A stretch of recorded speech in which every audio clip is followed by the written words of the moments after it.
All right. Good evening. Good evening. Good evening. It is late. I'm about to go to bed, but I wanted to come and do a quick live to complete my 30 days of social media challenge, my own personal goal to make sure I post or do something for 30 days straight. And today is my last day. But I will continue posting and everything. Today's mental health sort of chats, I wanted to talk about time and the truth about time. This came from just experience as a woman. I think we typically take on a lot of responsibilities that people ask us to do things because we have a skill set or they just need help. We're more inclined to want to help and want to do things.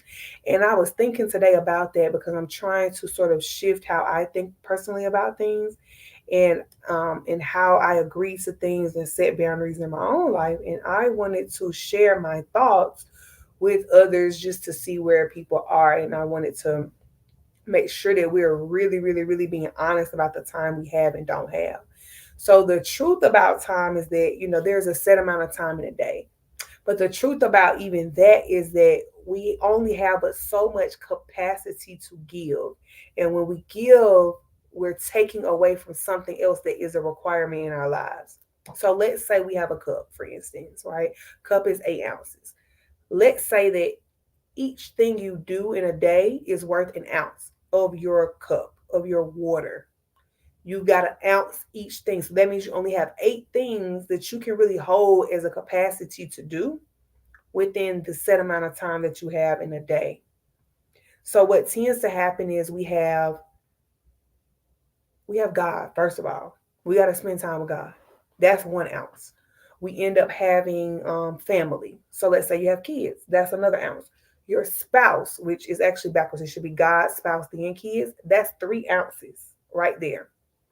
Before you even come out the door of your home, you've gotten requirements to make sure that you fulfill your personal obligations and commitments to your family and loved ones and those who are dear to your heart.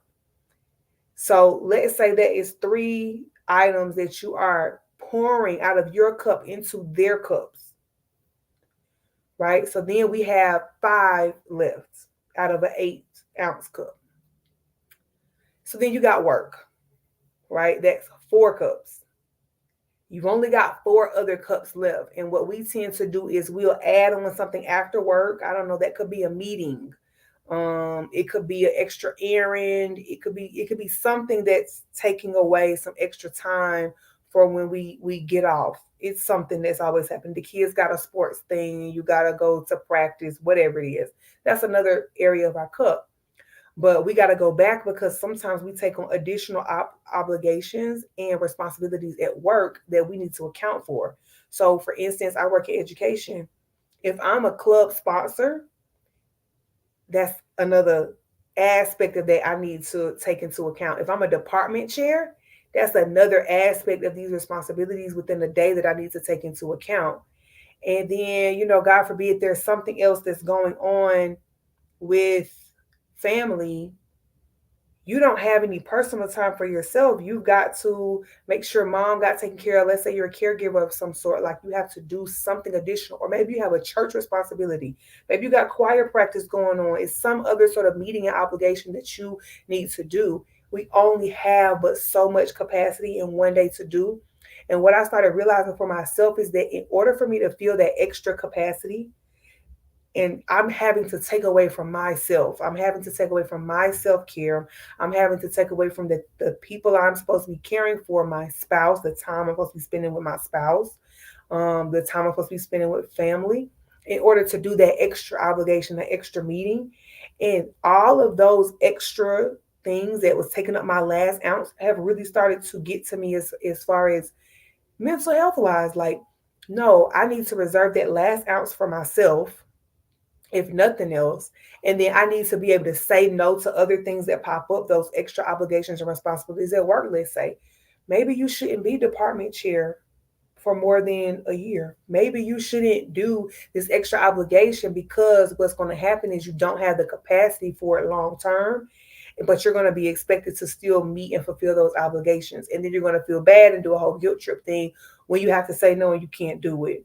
So what I'm really challenging people to think about is, out of all the things that happen within a day, a week, a month, how much do we really have the capacity to continue to pour into each of these other cups? We're losing an ounce of ourselves, our time, to pour into each of these cups. You already got a 3 in a given day that are giving up because you got God, you got your spouse, you got family.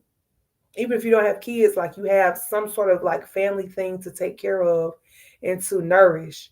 You've only got but so much. You've only got like 5 ounces left within the day, and something should be reserved for you and your personal time and reflection and just being able to rest a little bit. So we really only have a little bit of ourselves to give every day. And what we end up doing is we end up pouring ourselves empty out every day because we're making sure that the other people who need us and want us to help are fulfilled and get something out of that. And I really want us to challenge ourselves to think about, how much do I really have the capacity for? And if I'm giving up more of myself, what else is losing out? Are my kids losing out because I have to go on an extra meeting and they don't get to spend that time and attention? I don't get to have those conversations with them. Is my family losing out because now I'm not really taking care of the home, or I rather pick up something for dinner rather than trying to cook a healthier meal? Like, who is losing out because I am now taking on additional responsibilities? And I'm not saying this to be harsh on anybody. By all means, I'm preaching to the choir here because I'm saying this to myself. I just thought, again, I would share my reflections and revelations with other people, because women tend to take on more and more and more responsibilities, especially when you work in a field where you work with children, or you work in a helping field. Let's say you're a social worker of some sort.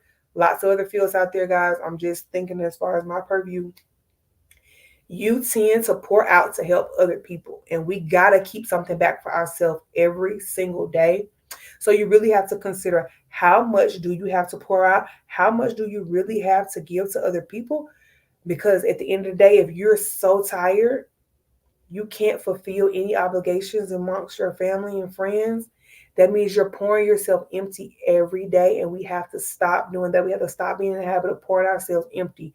It's not helping the people who we really think it's helping, and it's not helping ourselves, and it's not helping our family, because every time we do something else, another meeting, another whatever on the checklist, you got to put time towards preparing for something for the weekend, anything like that. It's taking away from the people who actually really need you every day, and the people you should be pouring into, including yourself. So I just wanted to share that reflection, that thought. Let me know if you struggle with time management, or you struggle with saying no. Like, where are your struggles in this area? Because we really got to think of the mental toll that it takes on us to have to switch hats every hour of the day to do something else, as a mom, as a wife, as a teacher, as a whatever that you're doing. How many hats are we having to wear? And who is having to sacrifice is the real question, because we're putting on another hat. Are my kids having to suffer? Is my marriage suffering because I am putting on new hats? And I can speak from personal experience. I put my marriage on the line because I'm wearing all these different hats out of habit, to be quite honest. Like, out of just, that's the way I grew up. Like, okay, we're just gonna do this, we're doing this, and not realizing it's taking away from him and what he needs. And you all, we really got to wake up and make sure that we're making sound decisions, because just because it's something you could do does not mean it's something that you should do. And we really have to differentiate where, how thin we're spreading ourselves and what we are responsible for. So if you like this message, please comment, please share. Let me know where you struggle with as far as your time and being able to say no, and the obligations you have yourself committed to. And then what's something that you're willing to think about letting go of, because you know that this is not something you can carry on long term. Just because you can do it doesn't mean it's something you should do, because it's not going to be beneficial long term to your own health. And we don't know in 10 years how what we did when we were younger impacted us later on. So we really should take advantage of the time and health that we have now and enjoy life with those that we love. So I will see you hopefully next week for another mental health chat. Until then, meet me in the comments.